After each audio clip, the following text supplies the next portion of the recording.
Hello and welcome to another episode of Lifetime Success. It's Wellness Wednesday. I am just motivated, excited. This is my second one for today, and we've been talking about health and CMOS and how to keep your immunity up. Now we are joined with Robyn Benge. Robyn has been a dear friend, I want to say, since the moment we met, all in effort of supporting Base Camp Children's Foundation.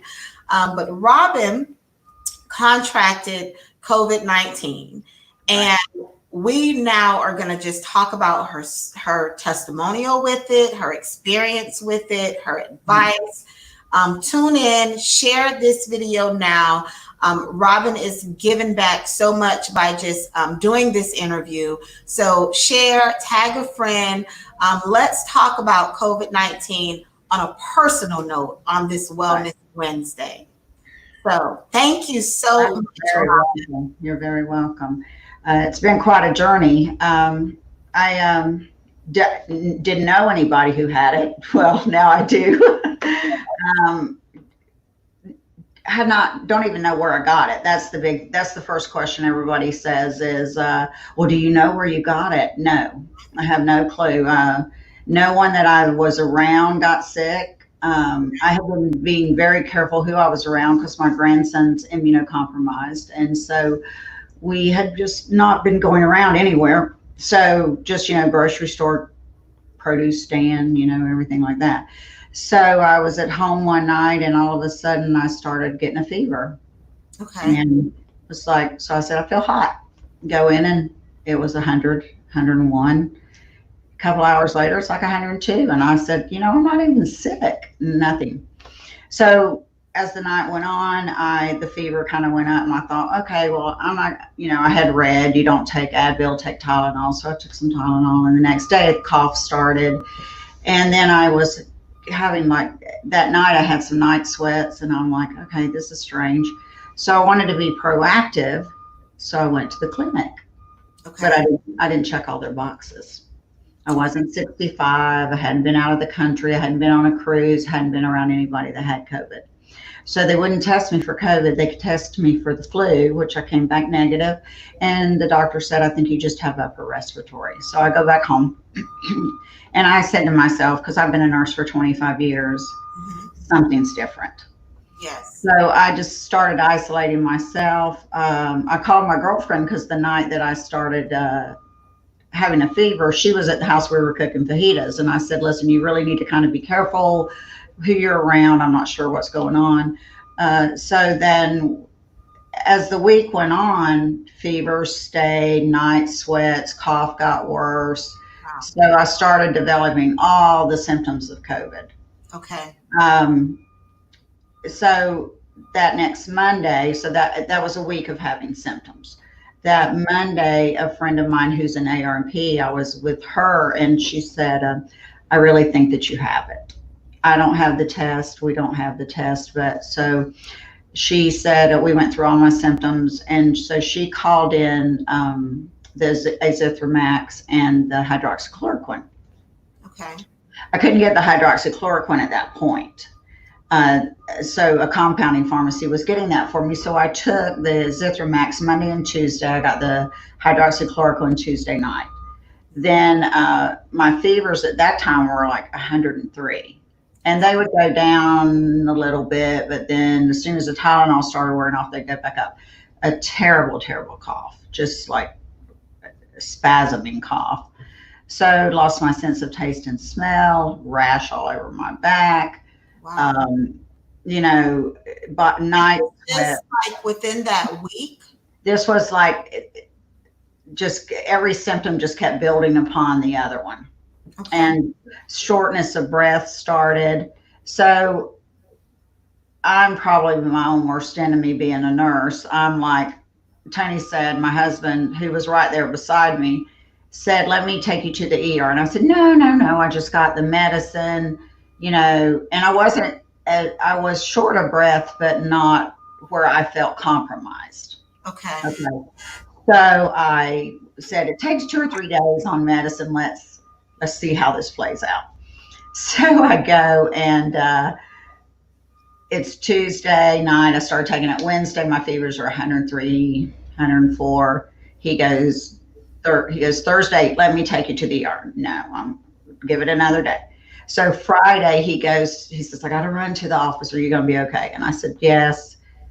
He goes to the office. He comes back like in a couple of hours, and I'm still in the same place on the bed, have not moved. And he feels me and he goes, my gosh, you're burning up. I had 107 fever.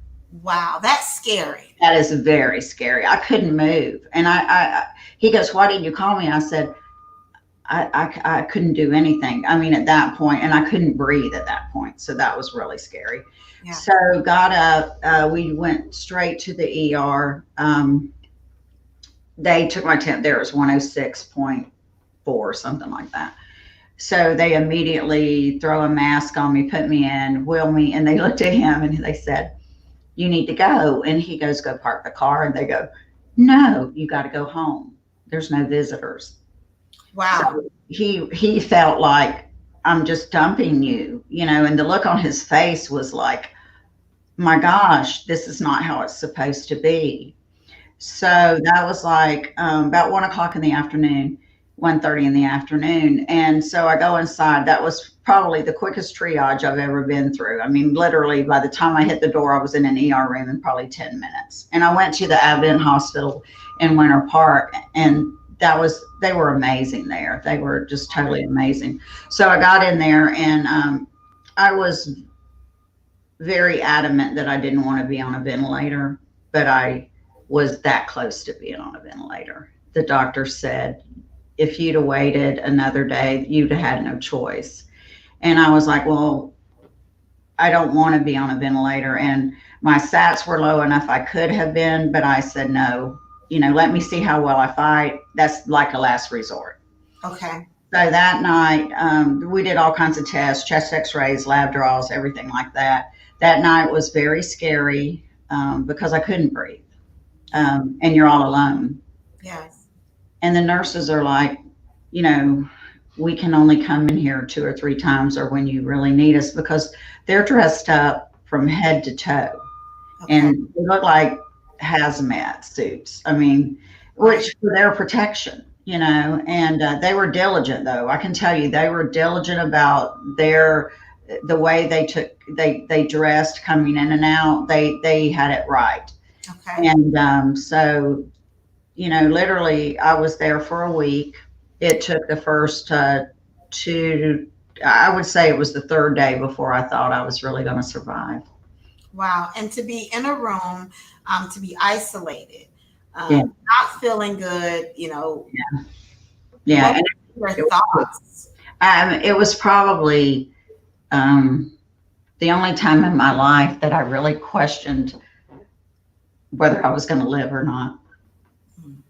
And to be there by myself and to be so sick that I couldn't even pick my phone up and call anybody. Yeah. And my phone was going crazy. I mean, my mom was calling, my kids were calling, and Tony, and I couldn't even answer it. And I would call Tony like that night, I think before I went to bed, and literally I had enough air for like 1 minute. Wow.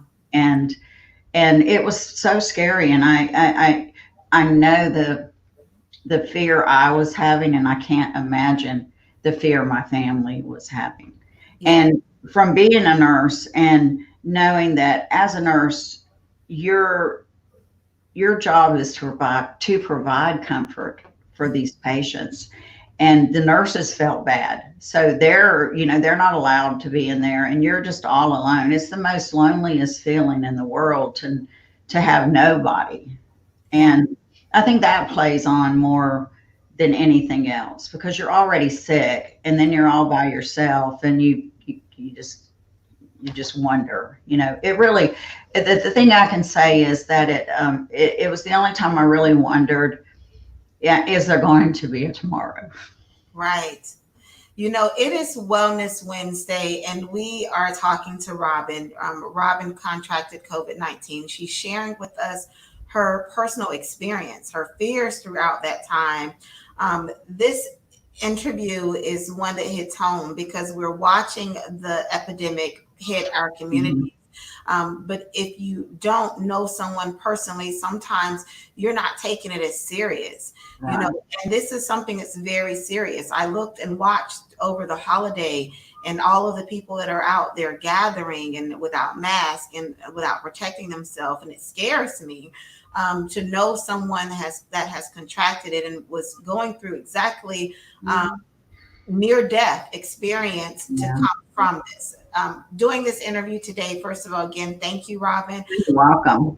It's Wellness Wednesday. Go ahead and share this video, tag a friend, tag a family member. This is an inspirational story that should make you think twice before you walk out of the door because we are still in this pandemic. We are. And so being in the hospital for a week, it was overwhelming, to be there by yourself. But uh, social media was a great way for my husband to let everybody know how I was doing and everything. So, and it was also a great way of for me when I got out. I got out. I was there a week. I got out, and then I had home care come, and then you're followed by different agencies because of it being COVID. Okay. And so then I was quarantined again for 2 weeks after. I did take the hydroxychloroquine. That was the medicine that I did, and I had no side effects from it. It is what helped me get better. I know Okay. there's a lot of controversy about that, but it worked fine for me. Okay. That's the only medicine. I had one dose of Azithromax when I was there, and the rest was hydroxychloroquine. So I did come home on that medication, and I did very well with it. I did come home on inhalers too to help with the breathing. It was shortness of breath was one of the things that stayed with me. Okay. I was diagnosed with the COVID-19, double pneumonia, and sepsis. So I was quite sick. And What then, like now? Are you still under doctor's care? Are you still uh, medicated? so I started getting sick March 22nd. I went in the hospital April 3rd. I got out April 9th. And then for 2 weeks after, I was quarantined. I never even left my house.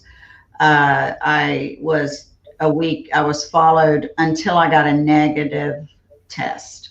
Okay. So we waited. I had to be symptom free before we would do another nasal swab.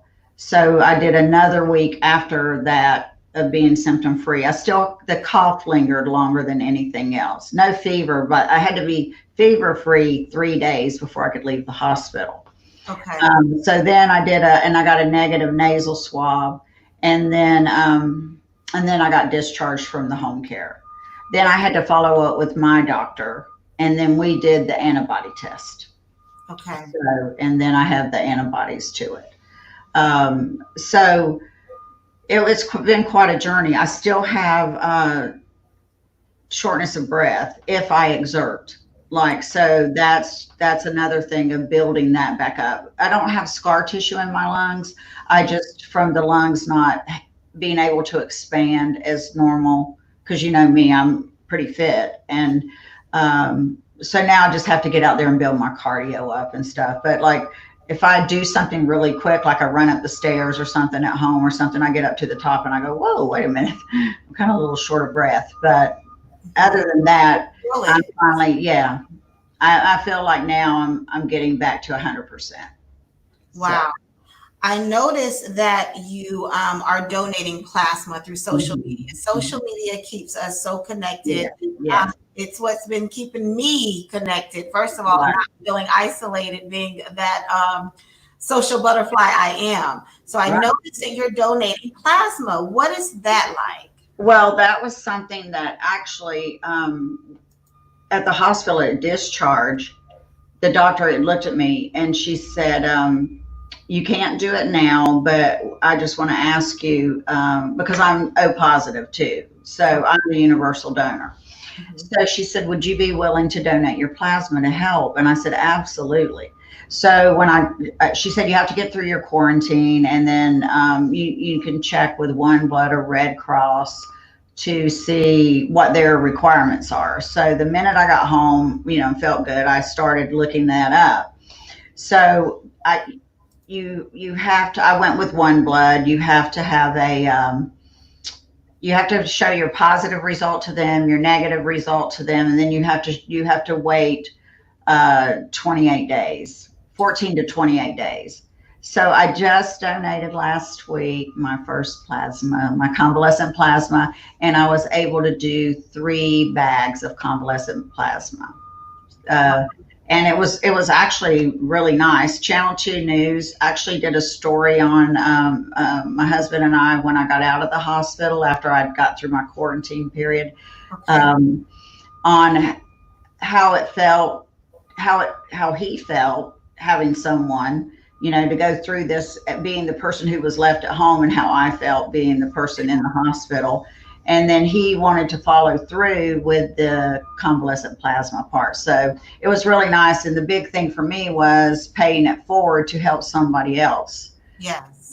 Because this is used to help the people who are really sick. Okay. And like on the ventilators and stuff like that. So they can see not immediate results, but they really get quick, heal faster. So I can donate again next month. So I'll donate until they don't need it anymore. So wow. It's been a really great experience for me, because I've never donated blood before. I've been that girl that said, I'll wait till my family needs it or something like that. Right. But I've been really driven with this to educate and to pay it forward, because it hit me. Yeah. You never thought that this would hit you. And a lot of viewers that are watching, you never know what it feels like until it hits home. That's right. On the emotional side, what was some of the hardest things for you now that you have gotten over the phase of the virus? Now you're donating. What are you struggling with right now? The hard part at the beginning when you get out is so many people are afraid of you. Okay. Because I wasn't one of these people that hid it, And I mean, now everybody's like, oh, I know somebody that's had it. And I wanted to educate. I wanted to educate on the drug did work. There's so much controversy about hydroxychloroquine. Well, it does work. Okay. It may not be the drug of choice for some people, but it does work. Okay. And, and then I was shunned by a lot of people, they were afraid, and with that, like my family would be like, my daughter went to go pick up food one night at a to-go order. And the girl goes, have you been around your mom? We saw that she had it. And she goes, no, my mom would never endanger me like that, and so it's kind of been, even my doctor, 2 doctors I've had to educate. They didn't want it. They wanted to do, one saw me and then called me back and was like, oh my God, my staff's freaking out. And I'm like, I'm probably the safest person you can be around. I've had it. I've been treated. I've got the positive antibodies for it. And so it was kind of, I felt like I'm educating them on how to treat patients that come in. And one of the physicians sat down with me and said, you're the first person that's ever come in that answered yes. Mm. So I based my protocol on no's. And so I kind of said, well, maybe you should think about it this way. So it was kind of an education thing, but it still was, you're almost made to feel like you're a leper or something. So, but it didn't stop me. I mean, I'm still here with you out there sharing my news and sharing, educating, empowering. Yeah. Not just me, but everyone that is watching. It is Wellness Wednesday, and this story touches very close to my heart because you never know what it feels like until it hits home. Right. And you need to realize, that your support, emotional support, a phone call, a text can be a big Amen. difference from a person feeling like, isolated, Right. leper in this epidemic. What advice would you give for people that have contracted the virus or, has a family member that has? Well, it is about being isolated. So just because somebody has it, okay, first of all, if you have it, do the right thing. Right. Quarantine yourself. Right. You know, if you feel like you're getting sick, quarantine yourself. Do Mm-hmm. the right thing. Get tested. Okay. If you start, okay, Tony, my husband, was right there beside me the whole way. Here I am, sick with every symptom that you can have, fevers, up to 107. He had a 99.4 fever one day and felt run down. That was his total symptom. Okay. So just pay attention to your body. But if you feel different than you normally do, kind of think about it. I think everybody should go. The swab tests aren't really good unless you're symptomatic. You can be asymptomatic and have it. But if you feel like you're getting sick or you're around somebody, get tested. If you know that you have the virus, quarantine yourself, do the right precautions. If you have elderly people in your family, don't go around them. I mean, if you do wear a mask, give them a mask. I haven't seen my parents in 10 weeks. Wow. I just won't go. And even I know I'm probably safer to be around them than anybody else. I haven't seen my kids. I've seen two of my grandchildren, and they had masks on, or one had mask on. But I waited until I knew that I was completely safe. Mm-hmm. But and don't be afraid of them. I mean, they need love. Maybe you can't hug them, but you can call them, you can FaceTime them, you can text them. But don't be afraid of them. But be safe. I mean, there's a big controversy over wearing mask or not wearing mask. And we're so divided on that. Yes. I mean, just be smart. But if don't hate somebody because they're that person that's not wearing one. Mm-hmm. I mean, we all have choices. Mm-hmm. And I think the biggest thing we all need to do is I think we all need to get tested. I think we're moving in that direction. I think we need our antibody testing to be a little bit more reliable. I think, that's coming. Everybody's trying to get FDA approvals on all these tests. I think we're coming out with, vaccines. I think we've got now more medications that'll help with this. We're going to see at the end of all of this just how bad it was. There's a big controversy on it's really not as bad as the flu. It's really worse than the flu, but that'll all wash out in the end. Right now, we're in the middle of it. Let's just be safe. Yes. Can you contract it again? Have they said anything to you, or because you have gotten it, been treated, are you in a safe zone now, or do you know anything about that? Well, they're not. The main consensus is that you can't contract it again right now. That's why the antibody test shows your immunity. Okay. Now, I did learn that if you are applying for FDA approval on your test, you're not really allowed to give out the level of your immunity with your results. It just says whether you're positive or negative. For those tests that aren't trying to get FDA approval, they can actually give you your level of immunity. But with any virus or any sickness that you have, your body builds up some type of immunity. Now, how long that is, we don't know yet. Right. I could have immunity right now for 6 months. I could have it for 6 years. Yeah. So, but I don't. I think the main thing from everything that I've read and every doctor that I've talked to is that I'm not going to get it again right now anyway. So. Okay. It is Wellness Wednesday, and this has been a very educational interview with Robyn Benge. Robyn contracted COVID-19, has been treated, and is back in a transition of getting back to Mhm. her life. So, on the flip side, how did it feel to get out of the house after being isolated for so long? And where was the first place you went? Actually, this is funny. So I was home and I was so tired of being in the house.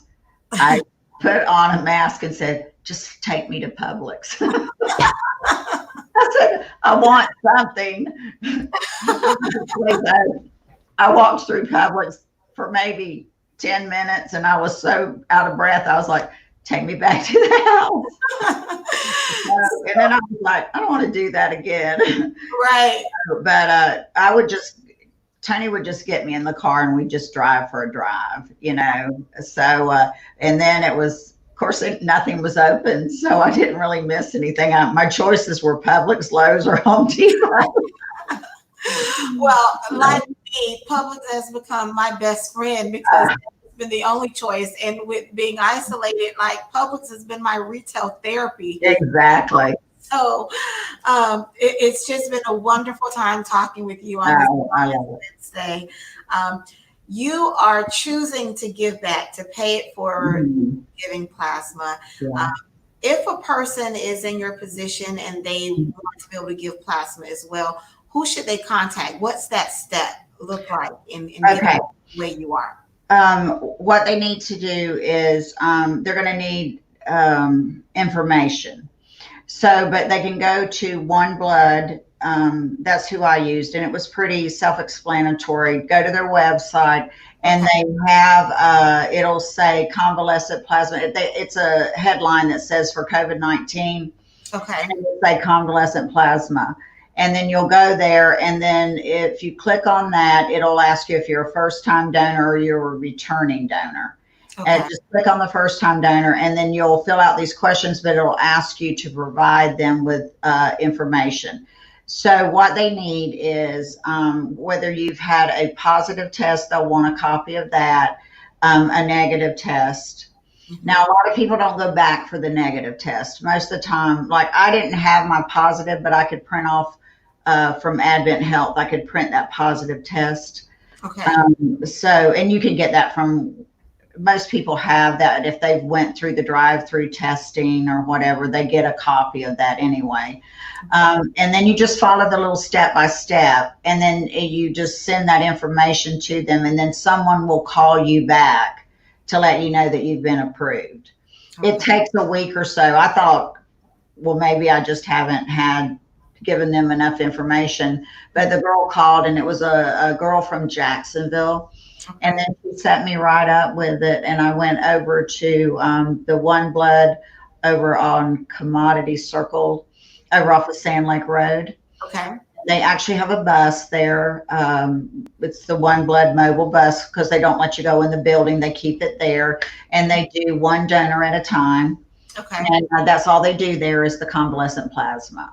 Okay. And the girls there are super good. They're really nice. You fill out some information and everything, and then it's really simple. I mean, they have it down pat. The system's really, I mean, I enjoyed it. I sat there and went, wow, I was just, this is how you do all this. So, wow.